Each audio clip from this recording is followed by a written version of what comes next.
Yeah. Yeah, you're still on a number. I would think I was looking at it. It sounded like you're still on like 7 boards, actively still on 7 boards. Of companies or charities? Companies. Does that include? That Yes, might include yeah, charities. about I'm on it's shrunk a little bit now, purposefully, um, because I I'm in this small strokes, as they say, short strokes. Yeah, you know where that comes from, No, where does that come from? or it comes from rowing racing. You know, when you're like the Oxford Cambridge thing, and very often amongst American schools, like in Boston. I was for a short while. I was spent some time at a Boston-based university. Yeah, but It's big in Boston. yeah, yeah. So rowing, and when as you're getting towards the end of the race, that people quicken up their oaring, and the strokes become shorter and shorter and quicker. And so that's when you're in the short strokes. Yeah, towards the twilight of your life. Time to time to And now, speed it up. and so I've really now sort of switched psychologically, and I think it happened about. I've been doing a lot of investing, and I, in the beginning, it was financially motivated, frankly, as it Well, is you with got to many start with. young people. Oh yeah, I mean, but it changed. It transmogrified into more of a kind of a legacy building operation. Um, Look, I mean, I see entrepreneurism and venture capitalists are kind of biting off pieces of the dream of the entrepreneur, so they become sort of like vicarious entrepreneurs themselves. Yeah, But yeah. I do I've the actually same in become. my development world. Yeah, I have actually been a startup entrepreneur, my of one or two companies, and I'm doing one myself, which I'll come back to, which is my swan song, if you like. But Okay. but I realized that the drive, in part, was very much like the creative arts. The great book or the great statue, the great building, the great aria. Um, um, there is a communication with the muses, first of all, as part of your motivation. There is of course, you want to peer approval, that is here and now, is important, but there's also this kind of almost um, psychical relationship to the muses, and also a desire to make a statement about your existence, and leave a legacy entity, or finding or creation that outlasts your span. You know, and when I tried to delve into the psychology of what drives that, and I came to the conclusion, it's right or wrong, it's my own, that what is the drive is perhaps a, a, a frantic but ultimately vain attempt at negating the banality of oblivion.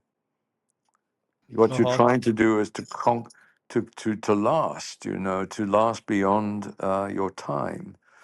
There's a tremendous drive now in medical venture capital for longevity deals. Uh-huh. Um, Yep. and I can come back to that subject, but there is an innate human realization that we're all going to be faced with oblivion. Um, Hmm. and Yeah, it's part of the natural condition. It's what separates us from animals. absolutely, and the fear of dying and all that sort of thing. But when my children approached me about this, um, they said, "What's it like to be dead, Dad?" And it was a horrible. And I said, "Well, it's pretty much like it was before you were born." That's a heck of an answer. Yeah, and so that gave them a lot of comfort, actually, in a kind of a sideways maneuver of mine. But okay, so what you're wanting to leave something, so it's much so So creativity of all these arts and sciences and venture capital companies and new discoveries in medicine, etc. Much like so, venture capital and entrepreneurship especially becomes much like procreation. So these companies become quasi children. Uh-huh. Yep. You're selfishly devoting your time, your resources to the detriment of other things. You are feeding it. You have plans for it. You don't exactly know if those plans will work out, whether they'll become a professor of philosophy or a jazz musician. Uh-huh. But But as long as it's somewhere in the middle of that as long range, as it it's okay. succeeds, if it succeeds, you're happy. Yep. And so, yeah, procreativity and creativity have a lot to do with it. So I often say to young entrepreneurs, give yourselves a pat on the back. You're parenting something new and something that, even if it fails, you have added to the body of knowledge and the body of knowledge for everybody, because failed studies always, even by the act of failure, you've donated some nous to the body of human Gnostic um, literature. You understand what I'm saying? The Yeah, yeah, knowledge no. base. Failing is, if you fail and you learn something from it, then Absolutely. No, you've not only improved. you, but the rest of the world can relate. Because if a certain drug fails in its approach to a disease, it signals that this mechanism or this avenue or this form of molecule should be taken with caution, next time. Yeah. Yeah. Failures can happen not because of the science. Failures, unfortunately, in venture capital very often happen because of circumstance, personalities, inefficiencies, timing. I sometimes really wake up I mean this genuinely, the number of very promising technologies that have not been developed, um, and their patents lapse, and nobody's motivated then to develop them. Uh, could have been massive improvements and they have fallen away for many different kinds of reasons, and it's very wasteful if you think about it. And I've tried to figure out how we could overcome that. How could um,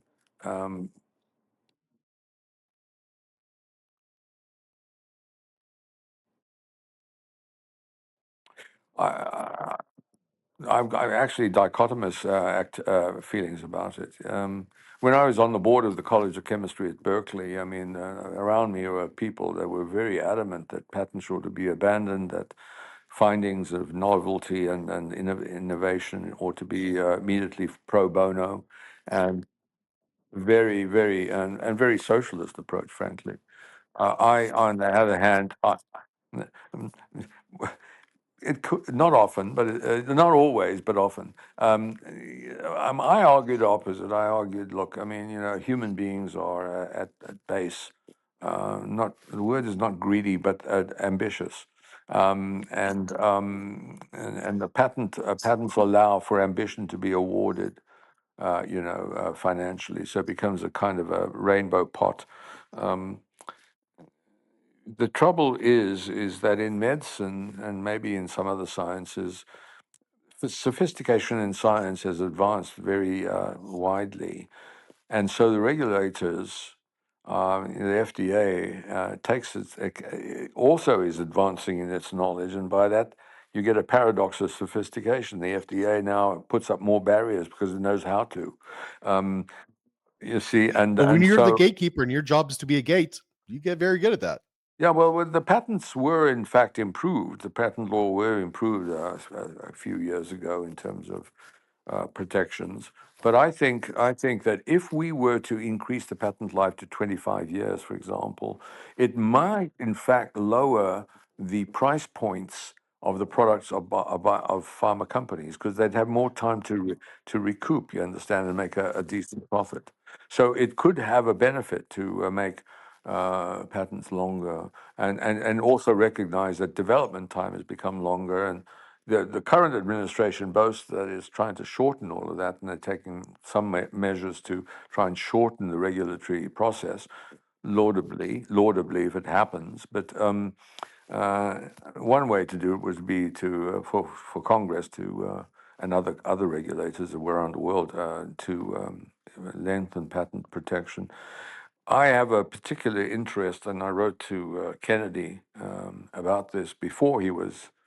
Well, I knew he was going to be appointed to the Secretary of Health, and I said, we should.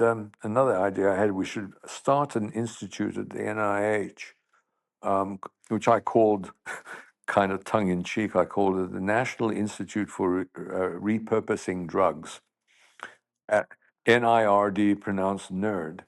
Yeah. So that NERD would do there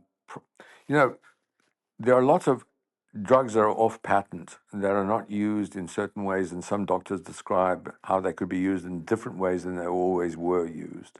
And some of these, yes, yes. And so instead of having sort of random and not very good studies justifying this notion, why doesn't NERD do the proper in-depth studies that big pharma wouldn't do because there's no patent, and and and then do in-depth repurposing studies, double-blind, aspirin against clots. Let's say, of course, we know about aspirin, but let's say that was a new discovery.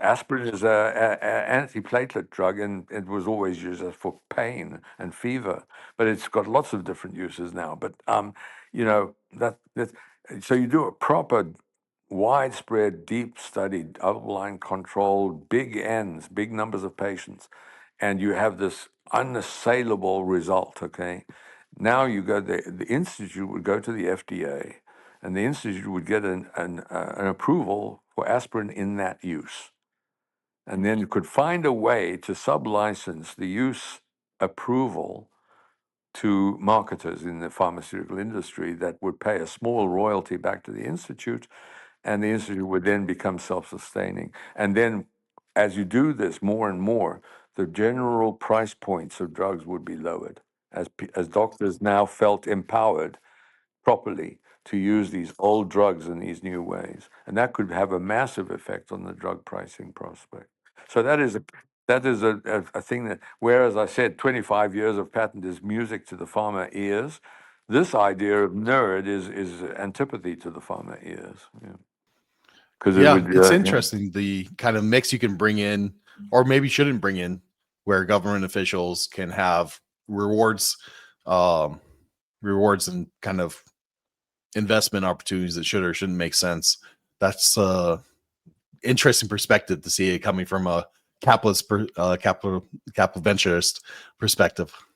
Well, yeah, I continued to be. So I was referring. So what am I doing now? I mean, I'm looking after legacy. Now, for the last 3 years, biopharma has been in a massive drought, and so a lot of my cash reserves were taken in sort of supporting the basic needs of some of these companies. I felt like a male bird, or instead of dropping whole worms I normally do into hungry beaks, I was dropping quarter worms in order to just keep the yeah. And now it's turning. Thank goodness. I think the market for biopharma is turning as AI is now beginning to become sort of overpriced, and people are worrying about valuations and what have you, so that the money is now turning to other spaces. Some of it's dropping down back into the biopharma, and I think it'll be improving a lot over the next few years. Well, one of the things that I mentioned earlier is that my interest in immunology came about through my legacy placements, and what I've developed, helped to develop several, and developing several enterprises in immun. So I looked at and I said, instead of this binary company presentation where a company comes with a drug and says, okay, we're going to cure this disease by immunological basis, and either it works or it doesn't. That's the binary issue. Um, why not assemble a whole bunch of these like the pharma, big pharma does? And big pharma has 9 or 10 different drugs on the boil in different divisions, orthopedic or gastrointestinal or neural, et cetera, et cetera. And, you know, the stats are that of those 10, maybe two will hit the big time. 3 or 4 will be also-rans, and the rest of them will be failures. And that would be a big success in the farm. And that drives, you know, the farmer, you know, profitability. Just those kinds of ratios.